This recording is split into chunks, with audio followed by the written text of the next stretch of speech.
Muy buenas tardes, estamos en pocas palabras, un espacio del Grupo de Investigación TEI de la Universidad del Atlántico.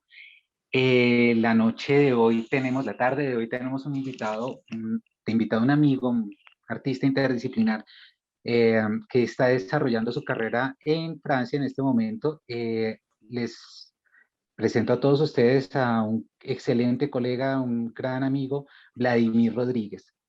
Vlad, Ujú. ¿cómo estás? Qué gusto verte.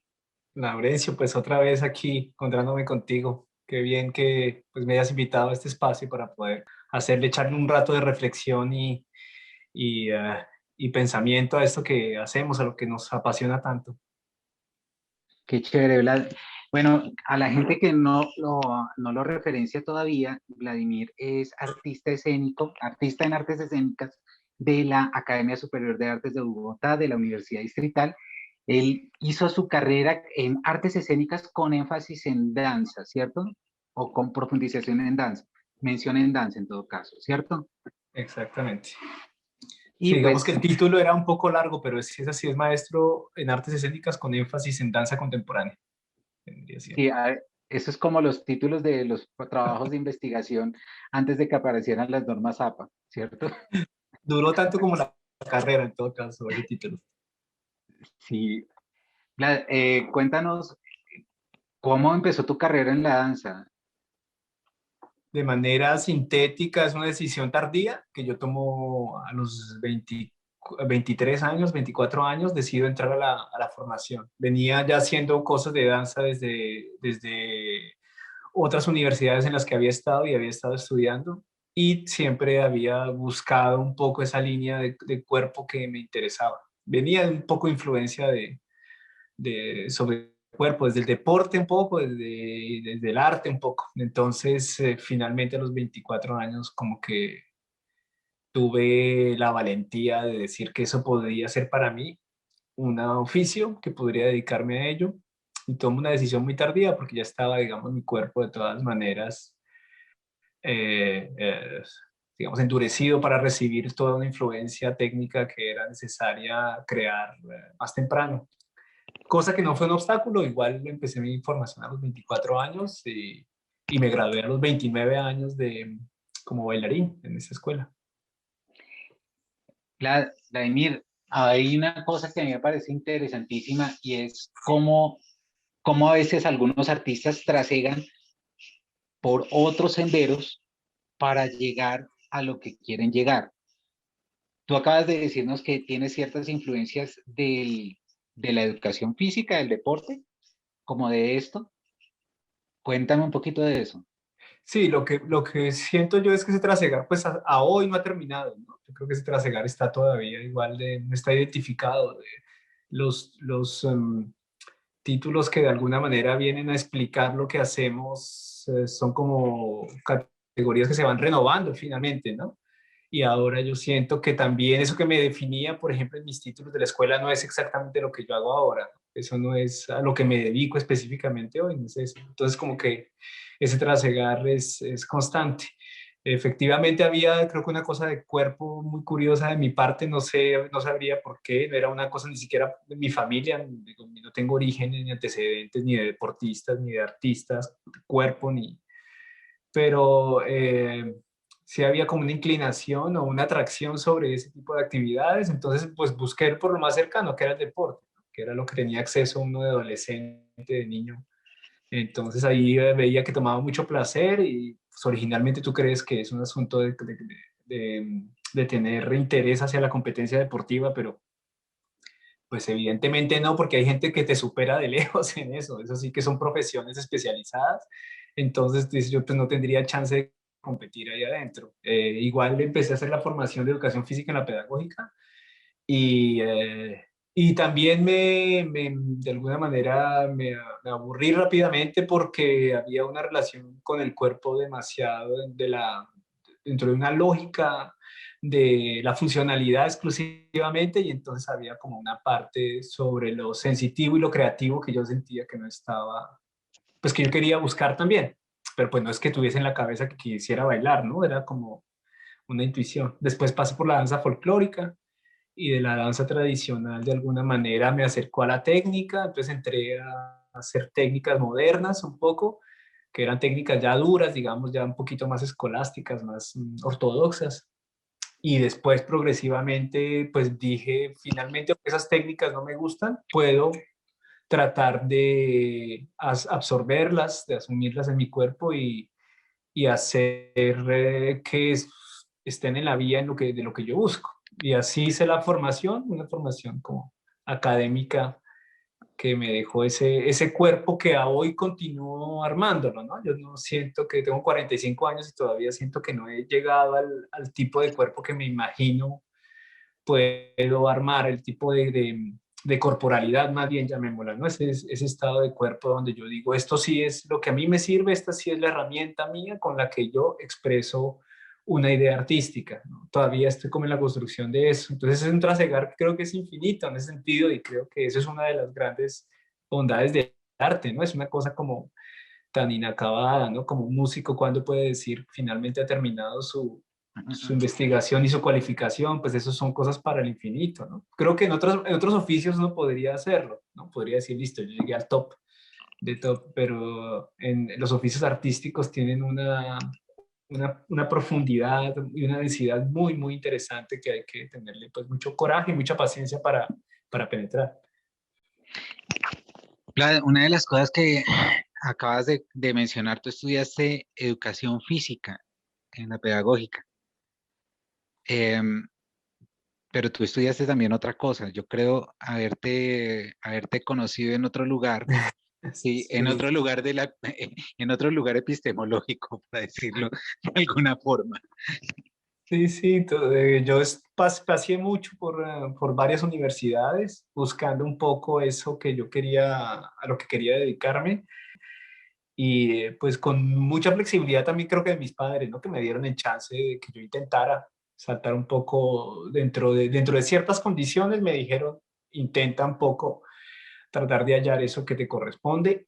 Y entonces eso primero me puso en un camino por la educación física, después me mandó a la filosofía, estuve estudiando filosofía en la Universidad Nacional, que fue una formación que también evadí después de cierto tiempo, y después me metí a diseño gráfico en la Universidad Nacional, otra formación que también evadí, y terminé yéndome a bailar, a hacer danza contemporánea, que es la única que yo finalmente terminé y en la que yo sí me sentí que me correspondía más a lo que yo pretendía. También curiosamente era un poco lo que más sentía que no se parecía a nadie de lo que las influencias que yo tenía, ¿no? Como que en mi casa las influencias eran más justamente porque yo estudiara la filosofía o porque hiciera un poco el deporte o porque hiciera diseño gráfico, porque tenía familia de diseñadores. Pero una vez que me metí a la danza y me di cuenta que no era influencia de nadie, entonces creo que yo dije, este terreno es mío, no me pertenece solo a mí y me lo voy a inventar yo desde cero. Entonces creo que eso también me hizo apropiarme mucho de la danza contemporánea. Una de las cosas que me parece interesante es que tú acabas de decir que tú no tenías esa influencia, digamos, familiar. Entonces, como que existe también la impresión de que uno tiene que venir de una familia de actores para ser actor, de músicos para ser músico, de artistas escénicos, etcétera, como todo esta derivación genética de estas apetencias o de estos desarrollos en el arte. Pero de todas maneras, digamos que en tu familia sí hay cierta identidad con eso, con las artes. Sí, Cuéntanos un poquito de eso.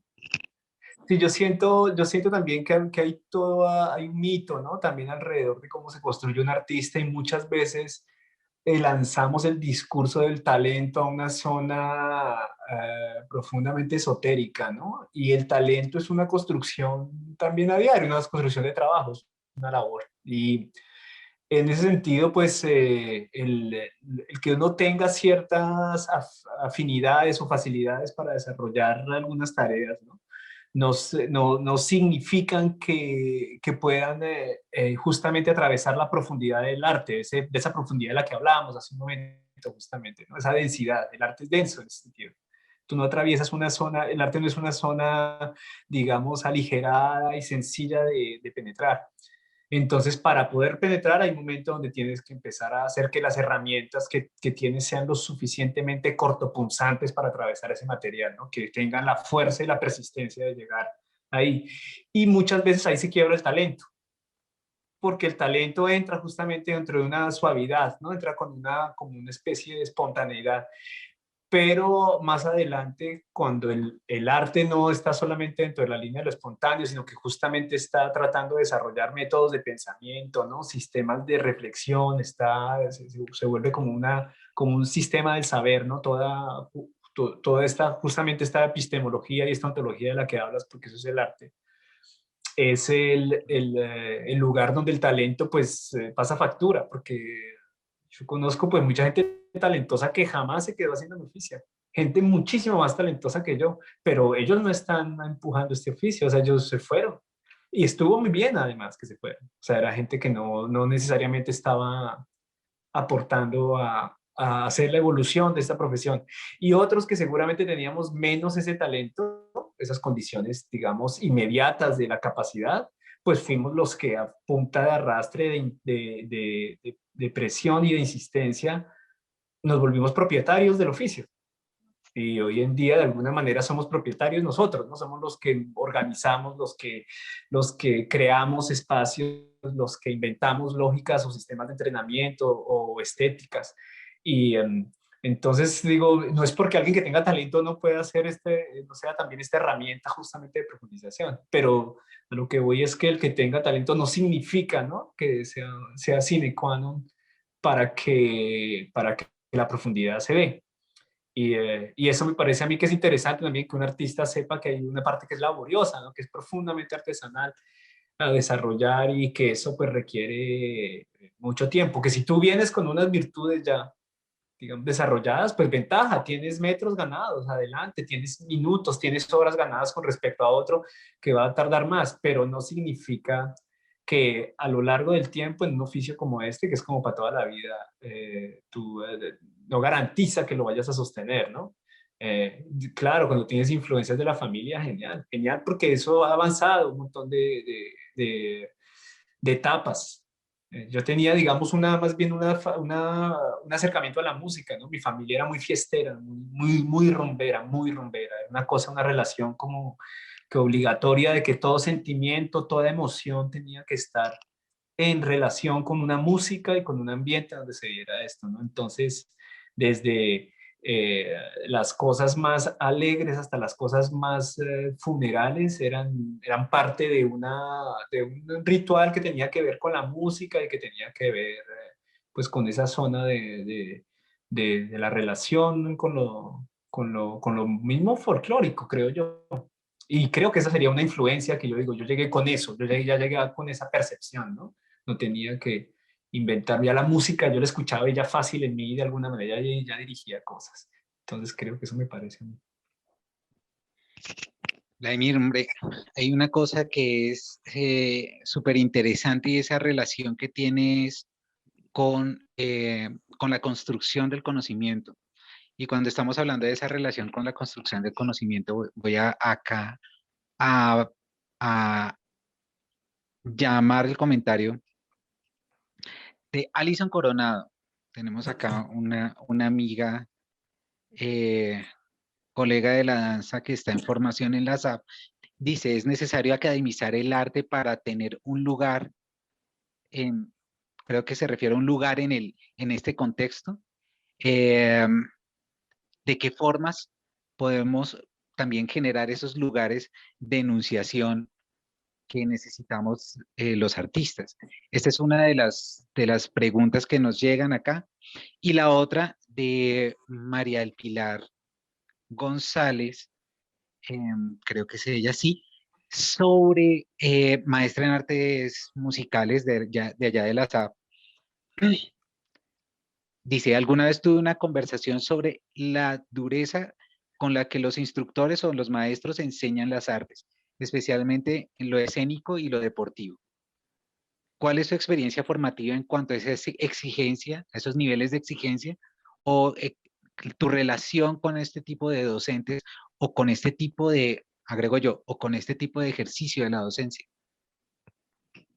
A ver, respecto a lo primero, yo creo que hay un punto interesante. Nosotros a veces hay una pérdida de credibilidad en la parte académica que creemos muchas veces que está desarrollada justa, que hay cosas que hay que desarrollar fuera de ese contexto. Y ahí efectivamente hay todo un movimiento de artistas que tienen un rol fundamental, es decir, los que son fuera de la academia, los que no están en este tipo de formación y sobre todo esta formación occidental, pues están justamente en el proceso de descubrimiento de otras metodologías que no pertenecen a los cánones, digamos, o a las condiciones. Sí, digamos que hay un discurso de poder dentro de cualquier academización que uno haga de una formación, ¿no? Si una formación, si yo decido que voy a enseñar a sembrar bonsáis, pero eso lo hago en la escuela tal, pues hay una academización de ese proceso. Y digamos que ahí hay una preocupación desde el punto de vista del artista, sentirse capturado en esa academización, ¿no? Que esa academización lo estandarice, que finalmente lo que hace la academia. Es decir, la academia tiene ese rol, la academia tiene un rol de estandarizar, tiene un rol de formalizar. Hasta cuando está en el discurso de la libertad, hay un discurso de formalización del discurso de la libertad, ¿no? Entonces, ese es un rol, digamos, que está claro dentro de lo que se refiere a la formación. Pero hay otro rol que también es fundamental, que yo sí creo que hace la universidad, y la universidad es un sitio que produce la convergencia y que produce el encuentro de las reflexiones, ¿no? Así sean reflexiones encontradas, así sean reflexiones contradictorias dentro de la misma academia. Cuando yo viví la academia, yo viví universidad pública toda mi vida, había muchísima desacuerdo con la universidad, pero había mucha discusión adentro. O sea, yo no viví una academia que no escuchara, ¿no? Yo viví una academia con la que nos peleamos y discutimos y nos opusimos de manera frontal, pero había todo un sistema para hacerlo. Es decir, había un consejo estudiantil, habían votaciones, habían disputas y discusiones a fondo todo el grupo de maestros, con los grupos de dirección, con el mismo director de la universidad distrital. Yo discutí en algún momento, digo, yo no siento que haya yo estado vetado, ¿no? O que fuera una institución dura que no me dejara a mí decir nada, ¿no? Y de alguna manera me destruyera como artista y no me dejara. Yo creo que había un lugar de discusión que era posible, que es posible, creo, hoy. Y también pienso que lo que sí tenía una enorme riqueza es que el hecho de que ese espacio físico mismo existiera, es decir, que existiera la SAP ahí al lado de la Caracas, en un contexto supremamente árido, como era esa zona de la 13 con 17, al mismo tiempo había un gran oasis, era encontrarnos nosotros una serie de artistas llenos de expectativa y que de manera extra académica creábamos en la academia, nosotros no creábamos fuera de ella. Nuestras creaciones eran todas adentro, o sea, todo lo que pintamos, todo lo que nos embadurnamos, todo lo que sonamos, todo lo que cantamos era dentro de la escuela. Y era la escuela que también tenía el sistema de decir, listo, hasta tal hora yo los formalizo, pero a partir de tal hora les presto los salones para que ustedes vayan y se desformalicen, ¿no? Entonces, de alguna manera había también un criterio ahí. Yo sí creo que la universidad es fundamental como lugar de encuentro de la gente joven, o sea, es fundamental que sea un lugar que tenga esa posibilidad de contar un discurso de poder que está ahí, es decir, que es el discurso justamente de una orientación académica occidental y que al lado pues tiene un espacio de decir pues igual jueguenselo a ustedes y los sigo protegiendo. es lo que pasa en la Nacho, ¿no? Que uno en la Universidad Nacional uno siente que hay un sistema de protección igual hasta para la disidencia. O sea, el que es disidente está protegido dentro de ese contexto. Y eso me parece a mí que tiene un valor enorme, enorme, esa universidad, más bien, digámoslo, para dejar justamente la palabra de lo académico. Esa universidad es la que va de alguna manera a permitir que la gente se encuentre y que creen los vínculos fundamentales. Yo tengo vínculos de ese momento de mi escuela para toda la vida, a hoy. Es con colegas que yo trabajo hoy, después de 20 años de haber pasado por esa escuela. Entonces, yo sí creo que ahí lo hice una fuente fundamental, fundamental en el espacio ahora, que sea fundamental hacerlo de volverse artista, transformarse en artista en una academia, pues evidentemente no. Yo necesito de un título, necesito una especialización y una metodología y sistematizar todos mis conocimientos y tratar de llevarlos adelante.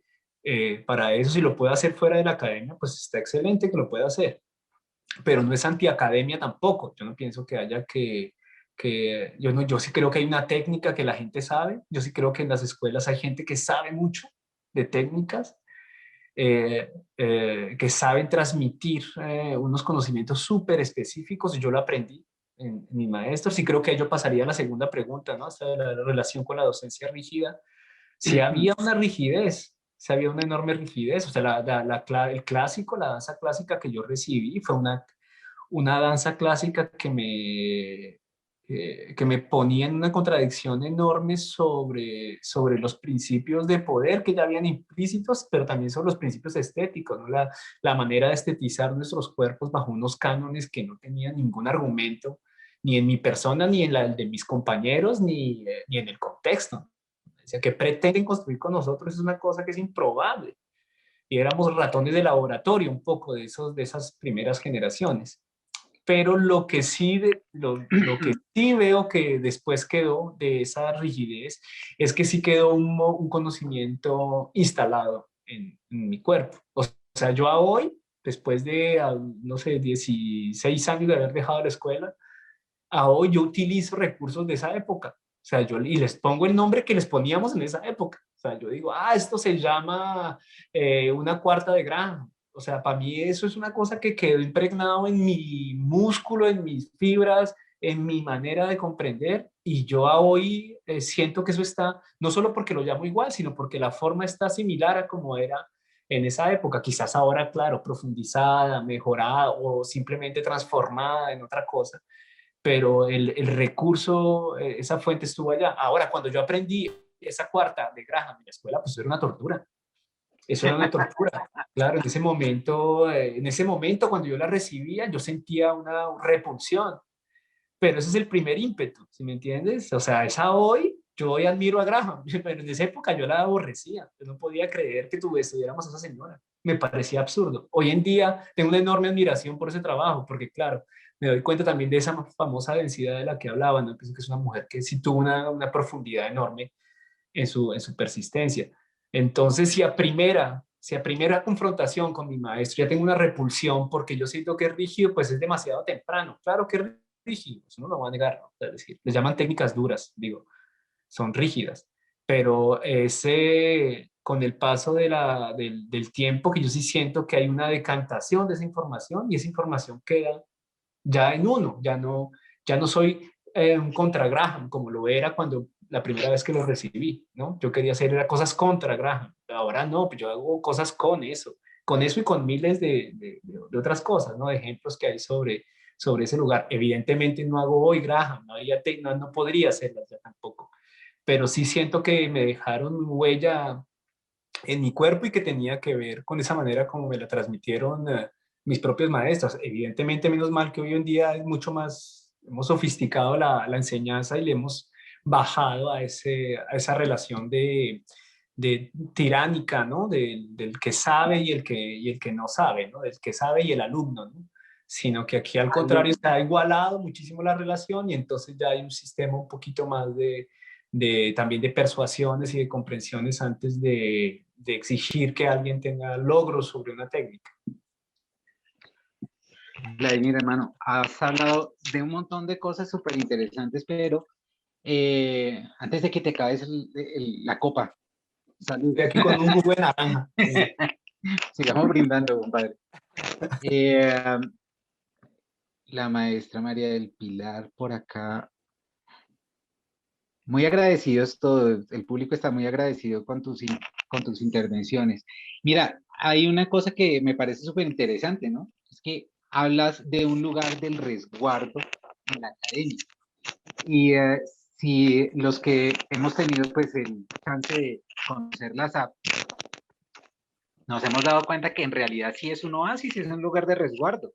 Es un lugar de resguardo real, igual que la Nacional también, es un lugar de resguardo de las ideas y de los quehaceres también y de la manera de sentarse a la mesa en la negociación y en el disentir también.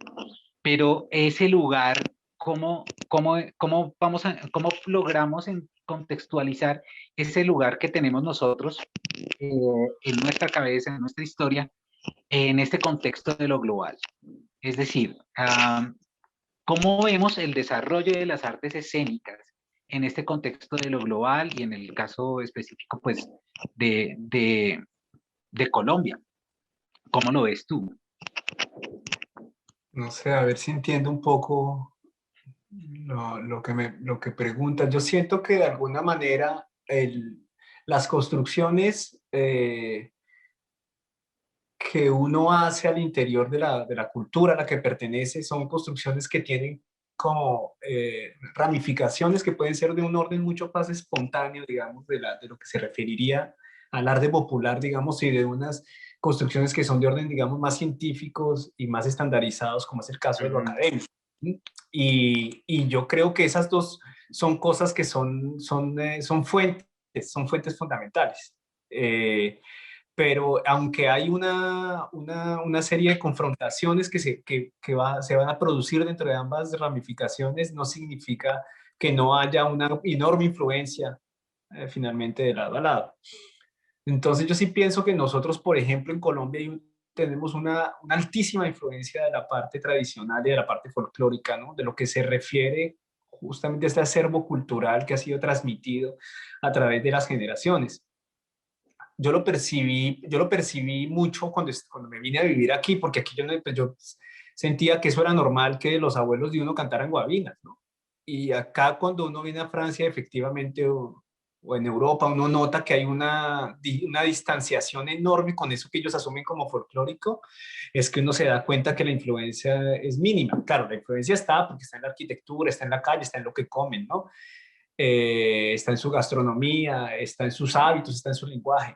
Pero digamos que a nivel de eso artístico que ha sido transmitido, había una gran pérdida a través de las generaciones y más bien una cultura muy academizada, muy fortalecida desde lo académico.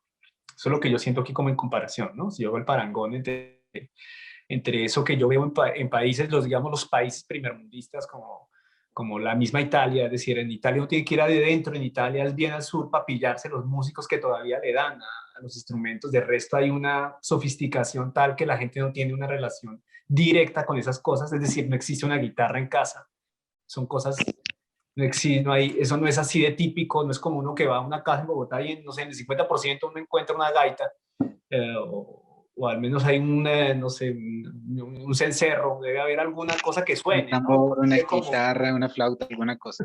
tiene que haber, lo básico es eso, pues tiene que haber. En cambio, acá es raro que haya ese asunto de lo musical. No es que no haya, ¿ah? Pero digamos que es mucho menos importante. Eso de un lado. De otro lado, la relación cotidiana con la música que tenemos nosotros en Colombia está en todo, ¿no? Está en meternos al carro, en el trabajo hay una musiquita, en el bus hay una musiquita, en el restaurante tiene que haber una musiquita con noticiero prendido, tiene que haber música para todo tipo de celebración, tiene que haber música en la calle, si hay un vendedor ambulante tiene música, ¿no? Eso está asociado de una manera muy, muy directa. Y claro, uno viene aquí, hay un enorme silencio, hay un enorme silencio, hay sobre todo un temor enorme a hacer ruido, más bien, hay que toda la cosa es muy mesurada, muy medida. Entonces la distancia que tiene uno con respecto a eso, yo me daba cuenta era acá, yo decía, nosotros somos una algarabía, claro. Y para el extranjero que llega, pues a ese hay una referencia, esta es la misma sensación. Y es lo que yo también vivo cuando voy a México. México es una algarabía total. Y Brasil lo es también. Y en Latinoamérica en general yo siento que tiene como esa pulsión. Entonces, de alguna manera, nosotros sí tenemos esa influencia como tan directa que nos vuelve mucho más sólidos. Y eso ha hecho que nuestro arte sea así también. Es decir, que lo que hagamos también académicamente tenga esa porosidad, ¿no? Esa porosidad de atravesarse por lo tradicional. Y eso pues un gesto, termina dando un gesto, ¿no? Y el teatro colombiano es un teatro que es reconocido en el mundo entero, es reconocido bajo sus propias, por esas características, por esa manera de asumir el discurso de personajes, por esa manera de tipificarlos, ¿no? Tanto que hasta ha tenido hasta los mismos contradictores de ese tipo de teatro también están en Colombia haciendo teatro a la colombiana, pero en contradicción con el teatro tradicional. Quiero decir, eso es una cosa que es muy rica desde ese punto de vista. La música ni se diga, es decir, la música, la SAP creo que es de las pioneras justamente en el asunto de la música tradicional como lugar. Pues, evidentemente Luisa Calvo, pero me refiero que había una relación muy estrecha con el asunto de lo tradicional. Y yo creo que eso ha influenciado mucho, eso habla mucho de lo que nosotros, de cómo nos movemos, de cómo bailamos, de cómo cantamos, así sea desde lo académico. Uno ve todas las agrupaciones musicales en Bogotá, en Colombia, las nuevas agrupaciones son agrupaciones que tienen todo un asunto sobre el folclore. Bien o mal, guste o no guste, pero todos están en esa relación, ¿no? Aquí uno puede encontrar cosas súper tecno, que no tiene nada que ver con la tradición francesa, ni con la música francesa, ni con la música renacentista, ni con la música, eh, no sé, de los reyes, ¿no? No tiene nada que ver con eso. Ellos ya esa etapa como que no les interesa fusionarla, ¿no? Ni reencontrarla. Y yo creo que el arte que hacemos es ese. De alguna manera la danza que yo siento que yo hago es esa también. Mira, hay una cosa que estás empezando a enunciar cómo está puesta Colombia, ¿cierto? En este panorama del mundo, ¿cierto? Pero también me hablaste de México, ¿cierto? ¿En qué otros lugares has desarrollado labor como coreógrafo, como director, etcétera? ¿En qué otros sitios te parecen así interesantes como para establecer este tipo de comparaciones respecto a estas músicas latinoamericanas, que es de lo que estábamos empezando como a hablar respecto a ese polo de lo europeo? Sí, yo siento que son muchísimos los contextos, ¿no? Pero digo como para poder orientar un poco mi explicación, pienso que si yo me voy justamente a esta capa sonora, digamos, le llamaría una capa sonora por no llamarle música ya, sino que justamente hay contextos que tienen una relación con sonora muchísimo más evidente, muchísimo más rica, muchísimo más presente, digamos. Mientras que hay otros que elaboran zonas que son menos ruidosas. En ese sentido, yo creo que Latinoamérica, pues eso es un gran parrandón, ¿no? De norte a sur uno va a encontrar esa relación en mayor o menor manera a lo largo de América Latina. Y en Europa hay muchísimo, pero justamente es lo que llamarían aquí los países tercermundistas europeos, ¿no? O sea, son lo que vienen siendo, por ejemplo, los países del este, los Balcanes, ¿no? Lo que viene siendo la parte de, no sé, Rumania, Hungría, de Grecia, de la misma Polonia. Son como lugares que están más tirados al este, pero que son muchísimo más ricos y muchísimo más actualizados con su parte tradicional que las que están más en centro, ¿no? Que el caso de Francia, que el caso de Bélgica, el caso de Alemania, donde sí hay, pero es de una manera más como patrimonio de la cultura que toca seguir sosteniendo, ¿no? Y como que toca seguir diciendo que somos de eso.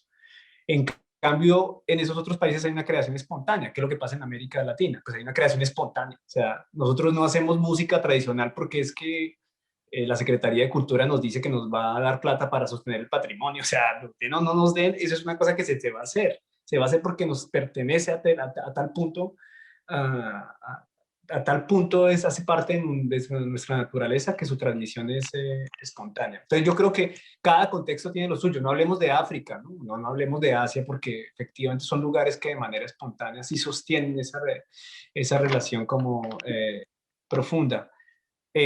Otros contextos evidentes, pues, para mí México, que es donde más he trabajado después de estar aquí en Francia, es un contexto de una riqueza impresionante. O sea, la variedad de México no se la imagina. Yo todo lo que aprendí de música con los mexicanos desde lo físico, ¿no? Que era lo que a mí más me daba curiosidad, como el asunto del zapateo o como el asunto de las polifonías, que eran cosas que yo pues no tenía acceso desde Colombia. Para mí México era ranchera y se acabó, ¿no? Y tiene tantos paisajes y tantas zonas como tanto o más que la misma Colombia. Entonces, sí, una gran variedad y una gran riqueza. Y esa es una característica que hay hasta los países más pequeños. Hasta uno lo percibe en Costa Rica, uno lo percibe en Ecuador, ¿no? O sea, del currulao ecuatoriano en la costa pacífica a la música andina ecuatoriana, pues eso hay un salto enorme. Y uno dice, son contextos súper pequeños con una pluralidad y una diversidad sonora maravillosa. Entonces eso me parece a mí que eso es una fuente enorme para nosotros. Que en ese sentido, nosotros tenemos ventajas. Si habláramos del talento otra vez, en eso estamos aventajados, porque eso está todavía muy vivo y muy reverberante. Ahí voy a resumir un poquito una pregunta acá. Esos cuerpos tardíos que entran a la danza, ¿cierto? En estas carreras que terminan teniendo formaciones bastante sólidas, em, digamos que hay unos requerimientos que la disciplina exige. ¿Tú consideras esos requerimientos como unos sacrificios o como unas condiciones que se tenga que seguir precisamente más para esos cuerpos tardíos que para los danzarines tempranos, bailarines tempranos? Y otra pregunta que hay por acá es, has hablado mucho de música, ¿sí? Ujú. Has hablado un montón de Por tu música. culpa. No, pero es que, no, o sea, No, no, no, no, no. no, Efectivamente, o yo sí sea, que hay una sé que relación ahí enorme, una hay, relación enorme. hay, exacto. Entonces, ¿cómo es esa relación tuya con la música? Sí, porque nos intuiríamos que es también un artista sonoro. Ujú. Sí, entonces, pues, ¿cómo seleccionas la música? ¿Cómo generas esa sinergia? ¿Cómo has trabajado la música? Lo sonoro, es una pregunta que tenemos acá, eh, que hace María del Pilar. En tu Ya. trabajo, ¿cómo trabajas con la música y cómo es esa relación de esos cuerpos tardíos para entrar en este tipo de oficio? Sí, sí, digamos que el cuerpo tardío, pues el cuerpo será Bueno, pues jamás. los llamados, Sí, pues digamos no, no, no, que en la entiendo. teoría de la danza los llaman como cuerpos tardíos, pues. A ver. Sí, es un asunto de, sobre todo cuando estamos hablando, digamos que la primera preocupación de un cuerpo que llega demasiado tarde a una actividad física es que efectivamente hay unas funcionalidades a las que no tienen la misma prestación que si fuese joven. Ese es como digamos que el gran dilema inicial, ¿no? Un dilema que es fisiológico. Son cuerpos que van a poner mayor resistencia a la hora de adquirir ciertas funcionalidades, ¿no? Por ejemplo, un ejemplo claro es la elasticidad. La elasticidad tiene una cierta etapa que viene justamente desde la infancia hasta la adolescencia, donde hay una gran producción de rangos, digamos que se pueden amplificar rangos de manera importante. Y después con el paso hacia la juventud y a la vida adulta, pues esos músculos ya se fijan y de alguna manera no pueden seguir en la lógica de producir esos rangos. Entonces digamos que ahí es donde la funcionalidad deja de serlo y ahí se consideraría tardío alguien que trata de armar un tipo de cuerpo que necesitaba una juventud específica para poder profundizar. Eso es como, digamos, una parte del concepto de lo tardío. Pero otra parte que es también clara es el asunto de que la danza contemporánea en particular, que fue a lo que yo me dediqué, sí pienso yo que requiere una madurez para poder entrar. Tú puedes hacer una danza contemporánea súper didáctica en alguien de 12 años o de 13 años, ¿no? Una cosa lúdica, pero difícilmente una persona de 12 años va a decir, yo quisiera ser bailarín de danza contemporánea. O sea, Además, porque todavía los que estamos ahí no sabemos qué es, quiero decir, finalmente no sabemos qué es eso. Un concepto que está tan abierto que no sabemos de qué va. Entonces, por eso no es tan fundamental esa juventud, digamos, en ciertas carreras, ¿no? Es fundamental en el sentido que lo funcional en la parte fisiológica está a la orden, pero en la parte, digamos, de la prestación, de la reflexión que uno tiene que tener, estar listo para esa reflexión, a esa profundización, pues no necesariamente uno eso lo hace muy temprano, ¿no? Son como más adelante que uno está preparado. Justamente lo mejor de la danza contemporánea sucede después. La danza contemporánea no sucede la buena, la rica, la profunda, la rica en sucesos y en hallazgos, esa pasa mucho más tarde. O sea, esa pasa para los 30, 30 y pico pasa, porque es donde está listo justamente el cuerpo, está lista la mente y ahora sí viene la profundidad. Ah, Antes hay como funcionalidad. tú has trabajado en México, en Brasil, en Ecuador, Costa Rica, en Italia, en París, en Lyon, en Francia, pues acá en Colombia también. ¿Cómo ves la situación de las artes escénicas en Colombia en este momento en el mundo? ¿Y cómo es la relación de los artistas escénicos en este momento de pandemia? Uy, pues yo no sé, en el mundo es como complicado saber, pero creo que pues que cada contexto tiene un poco lo que ha construido, hay enormes diferencias entre los contextos, sobre todo que creo yo uno de los más importantes es que a nivel de las condiciones laborales y las condiciones económicas hay unos grandes abismos, ¿no? Entre unos países y otros. Las condiciones con las que trabajamos en Colombia con respecto a las condiciones con las que se trabaja en Francia pues son son una gran distancia y no hablemos de las que tenemos los colombianos con respecto a las que se tienen en África, ¿no? Que son condiciones todavía muchísimo más limitadas. Entonces, yo sí creo que hay una parte de lo político ahí, justamente lo que un gobierno podría hacer para construir ese tipo de contextos, ¿no? Porque el arte pues necesita una calidad de vida para poder hacerse profundamente. Es una cosa pues como cualquier oficio, ¿no? Quiero decir, si tú tienes en la mala a todos los panaderos, ¿no? Sin darles absolutamente nada, pues ellos hacen un pan que es regular, aunque le metan toda la gana, aunque tengan toda la gana y toda la fe, pero si no les das las herramientas que son, si no les das el contexto, si no les das una seguridad social, una protección mínima, pues difícilmente es gente que puede profundizar en eso que eligió hacer. Lo mismo pasa en el arte, ¿no? Entonces ahí hay una enorme, hay como líneas de desigualdad y escalas muy preponderantes. Por ejemplo, acá yo en Francia soy artista intermitente de espectáculo, que es una categoría que uno adquiere, donde de alguna manera si yo estoy sin contratos laborales, es decir, desempleado, tengo una protección estatal y eso lo tengo garantizado. Entonces, aquí es lógico, ¿no? No es como un asunto de, ay, mire qué le regalan. No, no regalan nada.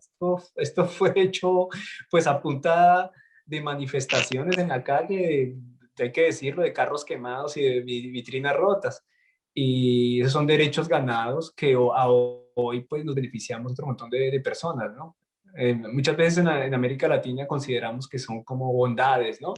Como concesiones porque nos hace creer que lo que hacemos no tiene un valor funcional para todo lo que es la cultura, para que lo que es un Estado como tal. Y es enorme lo que nosotros hacemos por un Estado. Lo que pasa es que no la creemos. Nosotros no tenemos todavía dificultad para creernos en eso. Y hablando de ese quehacer, de ese quehacer de estas propuestas, de esta labor como artista, cada artista en algún punto empieza a generar un idiolecto, una manera propia de decir las cosas, una manera propia de interpretar, de unas propuestas, ¿cierto? Unas apuestas. Entre esas apuestas, tú has realizado unos trabajos en piso móvil, que es algo que que vimos al comienzo, en el video del comienzo. Eh, Escritura de movimiento improvisado, también acá había otra cosa en la que trabajaste con una gente de Brasil y con una gente de acá de Cortocinesis, acá en Bogotá, en fin, con gente en México. y actor motor, que es como una apuesta en la que estás metido hasta ahora, en este momento, según tengo entendido. Cuéntanos cómo ha sido este desarrollo de ese dialecto en esas propuestas, en esas apuestas estéticas. Yo creo que yo ando por un camino que es muy muy de consecuencias, ¿no? De que yo entro sobre una zona que inmediatamente me exige que para ser profundizada me pase a otra. Es como lo que me exige un poco ese caminar. Por eso digo que no, en mi caso no es un asunto como tan intuitivo, del artista intuitivo, ¿no? Que dice, ah, yo siento que podría ser por ahí, sino que no, yo me meto a estudiar una cosa y estoy estudiándola y eso me dice, ah, pero si quiere profundizar esto, le toca entonces ponerse a estudiar esto. Entonces llego, me meto a estudiar esto también. Entonces, y voy por ese camino y me dice, sí, pero para profundizar esto. Entonces, todas estas vertientes es una cosa como muy organizada, digamos, y muy racionalizada, de alguna manera. Esta aparición, cuando aparece Piso Móvil, cuando le aparece la primera versión de Piso Móvil, que es lo que tratábamos de hacer, un sistema de entrenamiento que nos estuviera adecuado a nosotros, muy intuitivamente llegamos a ese lugar. Pues llegué yo de primeras como a tratar de sistematizar esa idea. Justamente en la profundización de Piso Móvil apareció la idea de que teníamos que solucionar, además del piso, la vertical, es decir, cómo uno baila en vertical, que el bailar en piso ya pues daba una serie de argumentos que eran muy sólidos, pero que cuando nos poníamos en la vertical, pues todos esos argumentos iban para el carajo, se caían. Se llama el piso. Entonces, se iban para el piso, volvían al piso, a la zona que conocía, literal. Entonces era, ¿cómo hacemos ahora para construir esa vertical? Y yo, de alguna manera, escritura del movimiento improvisado me solucionó ese tránsito. La escritura del movimiento improvisado fue una etiqueta que apareció como a los 6 años, 8 años, no sé, de haber empezado con Piso Móvil, 7 años después de haber hecho Piso Móvil. Y ahí hubo toda una metodología que se creó, que había mucho soporte sobre esto, pero que tenía una relación con lo vertical. Y de ahí, justamente, profundizando en el escritura de movimiento improvisado, pasó lo mismo hacia el actor motor. Eso fue como como quieres profundizar escritura en el movimiento improvisado, tocaría entonces hacer actor motor. Y eso ha sido como esa línea de consecuencias.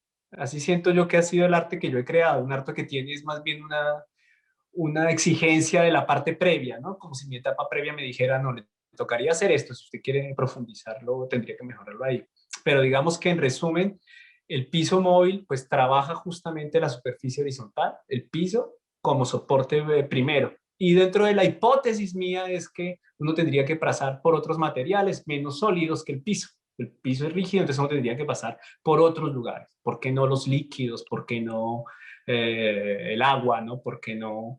Pero un lugar que es así, que es menos duro, pero no tan frágil, es el cuerpo del otro. Les digo, el cuerpo del otro es una zona densa que uno todavía puede tocar, tiene forma, arquitectura, tiene tridimensionalidad. Entonces era como, voy a meterme por el piso, voy a entrar en el cuerpo del otro y ya voy a llegar un poquito más alto. Voy a estar un poquitico más arriba gracias a que puedo trepar ese material. Y de Okay. ahí era ir hacia el aire, era salir a la zona aérea, era desalojar ese cuerpo y irse a tocar un material muchísimo más volátil como es el aire. Entonces ahí aparece justamente el tránsito piso-cuerpo-aire, que así lo llamamos, ¿no? Es un piso, todo el paquete es como una tesis sobre el tránsito piso-cuerpo-aire. Y eso comprende mucho lo que es piso móvil y escritura de movimiento improvisado. Pero para tocar el aire tocaba meterse a la improvisación, porque el aire uno no lo toca en una frase de movimiento establecida, uno lo toca dentro de una acción intencional específica. Entonces yo entré en la improvisación, o sea, la única es hacer improvisación, tengo que hacer impro para poder vivir el aire. Y Ok, de y ahí, perdóname, en esto de la improvisación hay una cosa que me parece bastante interesante.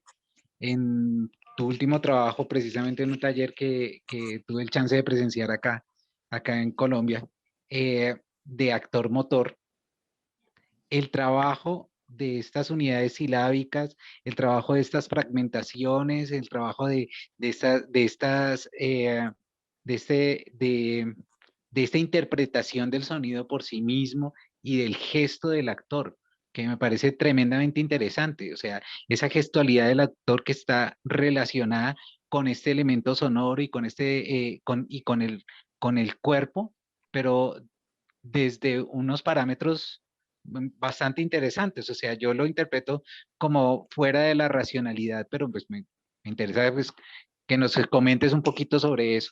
Y ahorita vamos a ver un pequeño, un minuto de video de algo que me parece que es chévere que hablemos antes de cerrar, eh, que tiene que ver con esta posición política de tu quehacer y que tiene que ver con esta posibilidad de agremiación como artista que aparece también en tus preocupaciones y en tu carrera.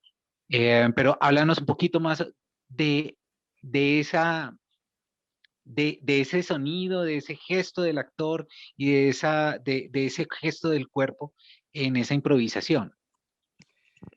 Sí, digamos que el actor motor para mí es la última etapa en la que yo me metí, ahora, no sé, 4 años. Yo venía tratando de salir justamente de esta relación exclusivamente eh, de esta fisicalidad un poco abstracta que me llevaba a todo este camino, ¿no? Este camino de ir hacia la vertical me llevaba a un lugar muy abstracto y yo tenía una necesidad de poder contar cosas que son las que yo también tengo, ¿no? Mis convicciones justamente que tienen que ver con eso, mis convicciones políticas, mis convicciones personales, mis propias posturas, ¿no? Y no me servía esta abstracción, ¿no? Esta abstracción me dejaba en una zona, siempre me dejó en una zona demasiado densa en la que yo no podía hacer la extracción hacia lugares más puntuales.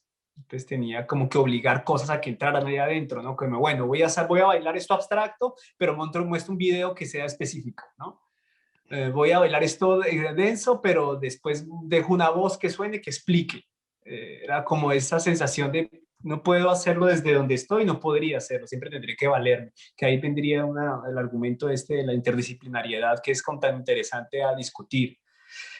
Entonces yo tratando de decir desde cómo hago para hacer que la máquina misma sea capaz de volverse expresiva en ese sentido. Esto que ya tengo como maquinaria ahora se vuelve expresivo y ahí necesariamente pues entra el asunto de por qué no estoy sonando. Así es decir, ¿por qué llevo tanta trayectoria sin sonar? ¿Por qué ya recorrí piso, cuerpo y aire y no estoy sonando todavía? Si para poder tocar el aire pues hay que sonar. Pues lo primero la mejor manera de tocar el aire es el sonido, es decir, es con lo primero que uno toca el aire. Uno no lo toca ni con los dedos de una manera tan clara como con el aire. Lo que Claro. está pasando ahora justamente es gracias al aire, es esta expansión de ese material que permite que las ondas sucedan, ¿no? Y bueno, después de toda la tecnología que hace también su intermedio. Pero entonces era esa razón, decía, tengo que meter a los sonoros. Si pillas, Vlad, por eso digo que viene este asunto de deducciones, no el asunto de decir, voy a ser transdisciplinar. Y si rapeo junto al lado de esto, y si meto rap, o si meto sonidos raros, o si hago jeringonza, ¿no? Sino que era el asunto de, no, la única manera de tocar este material es empezar a sonar, porque es que es así que se toca ese material. Vlad, tú comenzaste, esta indagación la comenzaste en tu máster. Tú hiciste una maestría en artes escénicas en Sí, París 10, creo. En París 10. Sí, yo hice una maestría, un máster que se llama Puesta en Escena y Dramaturgia, en el máster 10. Pero la investigación yo la traía desde antes. Yo traía así allá 4 años antes de empezar el máster, yo ya estaba metido en un rollo de que era así. Al máster lo que llegué fue a formular la idea. Ya llegué fue a sistematizarla un poco, digamos. Bueno, ¿y cómo es que se cristalizan todas esas cosas? O sea, ¿cómo es que esas cosas toman cuerpo en lo tangible? Y ahí es Sí, donde voy a poner un poquito de imagen. Acá voy a tomarme el atrevimiento de publicar unas imágenes que todavía no se me ha permitido publicar, pero que tomé en tu última visita acá a Bogotá, acá a Colombia. Bueno, Vlad, nosotros hemos hablado de un lugar, hemos hablado de una postura, también hemos hablado como de esta posibilidad de agremiarse, de unirse, de juntarse. Y, y ahí está la casa. ¿Hace cuánto, cuánto viene funcionando Cortocinesis? Corto tiene este año 18 años. ¿Y cómo es tu relación con Cortocinesis? Ah, pues ese es mi hijo, ¿no? Ese es el proyecto de vida. Un proyecto de vida, pues que no sabíamos que era proyecto de vida cuando lo empezamos, ¿no? Pero es el que engendró todo este fenómeno, ¿no? Todo ese lugar de complicidad, de colegas, cómplices, contra todo pronóstico, además, porque eso nadie lo practicaba, ¿no? De crear compañía y quedarse con los mismos toda la vida, pues eso ya no se usa. Nosotros somos, creo que, de los últimos grupos que ¿Quiénes son? hicimos eso. ¿Quiénes Ya hoy en estaban día, en ese árbol? Espérate, ¿quiénes estaban en el árbol del Wimpy de la Nacional? Sí, Olga Lucía y una Ángela, tarde. Es que yo me claro. acuerdo de eso porque en esa época, es una charla y hasta acalorada que tuve con Olga, ¿sí? Yo me acuerdo que en esa época yo quería hacerles la música, pero yo estaba dando conciertos en esa época o alguna cosa así, y entonces Seguro. me reemplazaron por un man con una grabadora, o sea, una vaina así y yo, Es lo que había, era lo que había. hermano, estuvo buenísimo, y ver ese comienzo, ¿eso fue antes o fue cuando ya había empezado Cortocinesis o eso fue, ese qué momento fue? Eso fue justo antes de Corto. No, yo ni siquiera estaba estudiando todavía danza en la escuela. Hacía danza porque me gustaba y con la Universidad Nacional estaba en el grupo de danza contemporánea y de danza folclórica de la Nacho. Pero eso era ahí ya con un montón de ínfulas convencidos de que podíamos hacer piezas, inventarnos cosas. Y pues yo tenía ese par de locas que me seguían, me aguantaban el voltaje y ellas ya estaban en la escuela, entonces ya traían un poquito de técnica y ellas bueno, eran de las que de alguna manera lo presentable eran ellas, yo era un poco el que se escabullía dentro de las ramas, pues pero fue uno de los primeros encuentros con ellas así importantes. Y como a los 2 años fundamos Corto, fundamos ya Cortocinesis. Y la casa, Pues eso tiene que ver justamente con lo que estabas tú hablando, ¿no? Yo he tenido un poco esa discusión, la he tenido en varios lugares, además como en varios contextos me ha tocado, desde aquí en Europa a lugares en América Latina. Yo sí creo que una gran fuente, una gran potencia de desarrollo de las artes y de la cultura, pues el movimiento independiente. Yo pienso que el movimiento independiente tiene una capacidad enorme de transformarse y de generar procesos que no están alienados o conducidos por entes gubernamentales, ¿no? Por discursos de poder como, digamos, explícitos dentro de las instituciones. Y eso me parece a mí clave, ¿no? Clave que uno logre sostener la cosa independiente, con todo lo que cuesta, porque pues eso es un dolor enorme, ¿no? Un ojo de la cara significa, pero entre menos uno esté bajo los parámetros como exclusivos de ciertas instituciones, pues me parece a mí que uno puede generar un fenómeno artístico como tal, ¿no? Como era, de alguna manera. Yo creo que soy un romántico con respecto a esos movimientos ochenteros de los artistas, setenteros, ¿no? De gente que de verdad se organizaba y creaban, se manifestaban. Había una manifestación que tenía una influencia política enorme. Aquí en Francia, uno de los movimientos más fuertes de la danza contemporánea es de los años 80, o sea, donde de verdad había una eclosión de artistas no existentes hasta ese momento. Entonces aparecen a decir, no, primero no se hace así la danza, y segundo, nos dan estas condiciones si quieren que la hagamos la nueva, si no, no se hace. Y todo eso lo peor es que surte efecto. Entonces se inventan la nueva danza francesa, que así se llama, y además con todas las garantías de políticas que eso significó y que son de las que nosotros venimos a beneficiarnos hoy, o sea, es de la que yo me beneficio. Después de esa generación, pues no ha habido nadie que haga eso, ni la generación siguiente a la de ellos que venimos siendo nosotros, ni los que están llegando después de nosotros tampoco. No estamos ocupados en eso. No tenemos esa preocupación, no tenemos la fuerza más bien ni los mecanismos. Entonces yo creo que el movimiento independiente en eso es fundamental, ¿no? Tener esa conciencia política en crear ese compromiso y al mismo tiempo un compromiso que es con lo social, pero un compromiso que es con lo artístico, con la profundización de lo que usted está haciendo, ¿sí? No es que usted su arte tenga que ser social todo el tiempo, no, usted hace un arte que tiene que sofisticarse, tiene que sofisticarlo, pero usted también tiene un compromiso de contexto, hay unas cosas en el contexto sobre las cuales se pueden desarrollar su trabajo. Y La- yo creo que, perdona. no, no, no, está bien, pero quiero que me digas la historia de la casa. Es que hay Exacto, una a cosa, eso, hay una cosa, es que hay una cosa hermosa con eso, o sea, es de lo poético, de lo más lindo de las historias, pues, es como a tener un hito eso, y todo eso, a ¿cómo es? eso voy, ¿no? O sea, nosotros, yo me meto y les meto un poco, siempre he sido como que ha influenciado un poco algunas cosas de la compañía y de esos espacios, y a mí se me metía que si no había espacio físico era muy jodido, que era muy frágil lo que estábamos haciendo, si no teníamos un espacio que nos defendiera.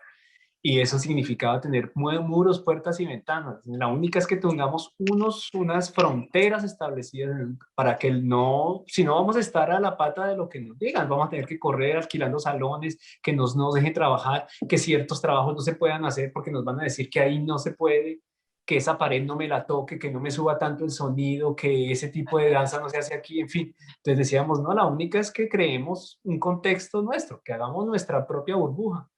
Y eso significa pues conseguirse una propiedad. Y entonces vino la locura de entrarle a un proyecto sin medios, porque pues no teníamos plata, imagínate, 5 bailarines egresados de Bueno, la sala. ¿y tu mamá? Y entonces es donde aparece mi mamá en la historia, porque mi mamá se pensiona de magisterio y su dinero, todo el dinero que recibe por su pensión, que es justamente con el que ella va a disfrutar el final del último periodo de su vida en toda tranquilidad y en toda relajación, pues se lo pido yo prestado. Yo le digo, pues no, yo creo que le va a tocar ir trabajando un poquito y présteme esa plata para que yo compre una casa para hacer un proyecto ahí adentro. Y me dijo, ¿una casa de qué? Me dijo, una casa de la cultura, una casa para hacer arte.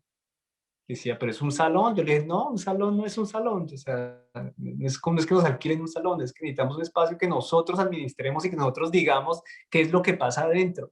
Que nosotros digamos a qué hora se abre y a qué hora se cierra. Pues me suelta su plata, me soltó su pensión, me soltó toda su pensión, se quedó en ceros y menos ella misma se encontró esa casa en San Luis, abajo de Chapinero, y me dijo, pues esto parecería más o menos a lo que usted está diciendo, ¿no? A lo que ustedes dicen que puede hacerse.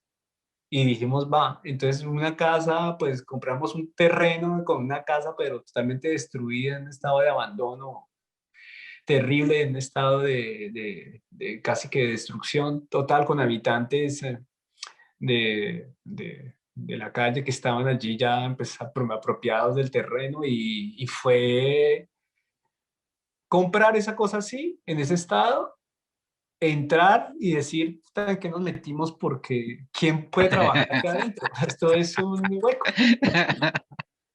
Pero lograron Y una cosa enorme. Blas, claro, mira, claro. esta adecuación y esta subvención de fondos, sí, Mm, que reciben ustedes, eh, la verdad, pues es un asunto bastante sui generis en danza y para una compañía de danza. No sé no tengo referentes pues ahorita como en las artes escénicas. De pronto sí hay compañías de teatro que han tenido cierto tipo de apoyo, pues que son de una tradición enorme, claro. ¿cierto?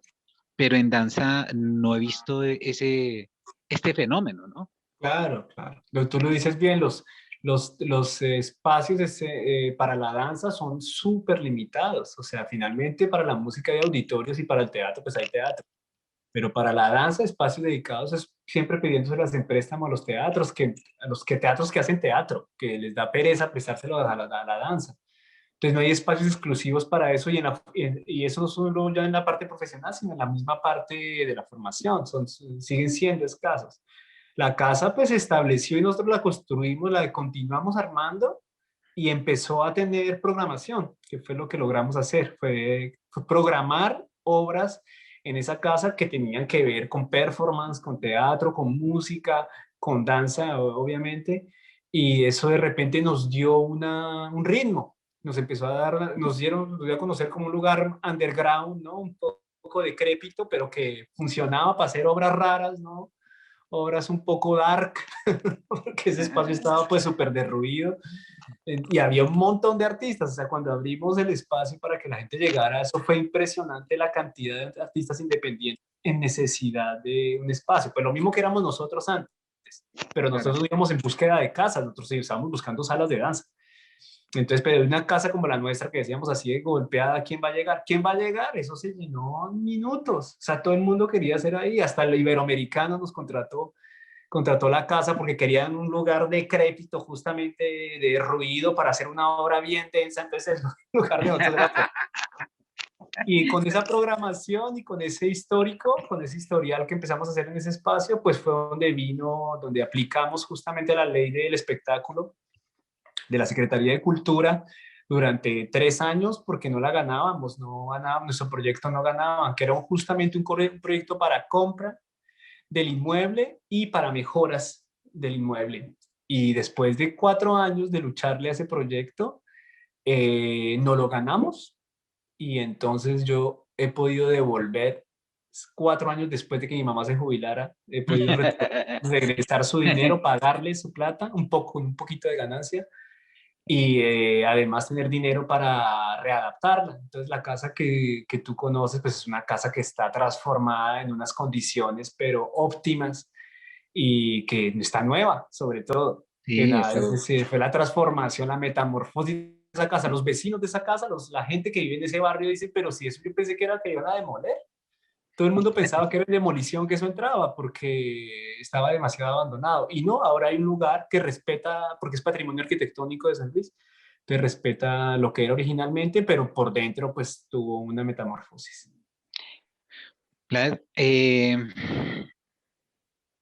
Me encantaría quedarme charlando acá contigo y con esta gente que tenemos aquí, pero el tiempo es corto. Y vamos a ir a la sección del final, ¿cierto? En pocas palabras, estas son respuestas contra reloj. Eh, y de verdad que sí, me gustaría quedarme charlando contigo y creo que dar para invitarte a otros espacios. Seguramente te haré otra invitación en algún otro espacio. Pero vamos, en pocas palabras, corriendo el reloj. Ahí se supone que viene la música de fondo. Trrr. Ok. Si no te hubieras dedicado a la danza, ¿a qué te habrías dedicado? La música, a la La música, música. hubiera cantado, creo, hubiera cantado, me hubiera gustado cantar, tocar algún instrumento seguro, seguro. Chévere. Eh, ¿Qué te falta por hacer en la vida, Vladimir Rodríguez? Uy, cantidad de cosas. Yo tengo muchísimas ambiciones, más ahora con el proyecto, con la futilería andando, ¿no? El SEAT, lo llamamos SEAT, Centro de Exploración de las Artes Escénicas. Tengo una ambición enorme de investigar esto, ¿no? Yo finalmente tenemos el espacio para investigar. Necesitamos, ya tenemos el laboratorio protegido y blindado. Vale. En pocas palabras, ¿no? Pocas palabras. ¿Con qué personaje reconocido famoso, sí, de hoy o de la historia, sí, te gustaría trabajar? O, yo no sé si con famosos, yo tengo gente que quizás es famosa en lo que yo admiro, que no necesariamente es famosa en el mundo, pero digo, quisiera trabajar con algo de teatro polaco, que creo que no he tenido chance. Y estoy trabajando ahora con un tipo maravilloso que se llama Claudio Valdés Curí en México. Yo creo que ya toqué pedacito de cielo trabajando al lado de un director de escena como él. Ok, vale, chévere. Em, ¿Qué te gustaría borrar de tu hoja de vida? O sea, ¿qué es la hoja de vida? Una cosa que uno dice, ok, esto yo lo hice, pero quisiera no haberlo hecho. El- uy, esa pues, está jodido. Creo que hubiera podido hacer cosas más, más rápido, más temprano, más bien. Creo que empecé a hacer cosas muy tarde. No, pero Más, más no, no, que, no. Sí, más que, Algo, más que quitar algo del pasado, no, pero creo algo que que te una dé pena. Algo que te dé pena. no, creo que tuve chisgas un poco vergonzosas, creo que también chisgué, me tocó chisguear así como feo, pero bueno, digamos eso queda para el sumario. Ok. Vale, Vlad, es un gusto tenerte acá en este espacio de TI. Es un gusto tenerte en pocas palabras. Me encantaría hacerte una invitación de nuevo y que tuviéramos una charla con algún otro colega. Un abrazo enorme desde acá de Colombia, un abrazo desde acá de Bogotá para ti allá en París y para nuestros amigos acá de Bogotá y nuestros amigos allá de Barranquilla. Con eso damos por terminado esta sesión del día de hoy en pocas palabras. Vale, Muchísimas gracias. gracias. Chao.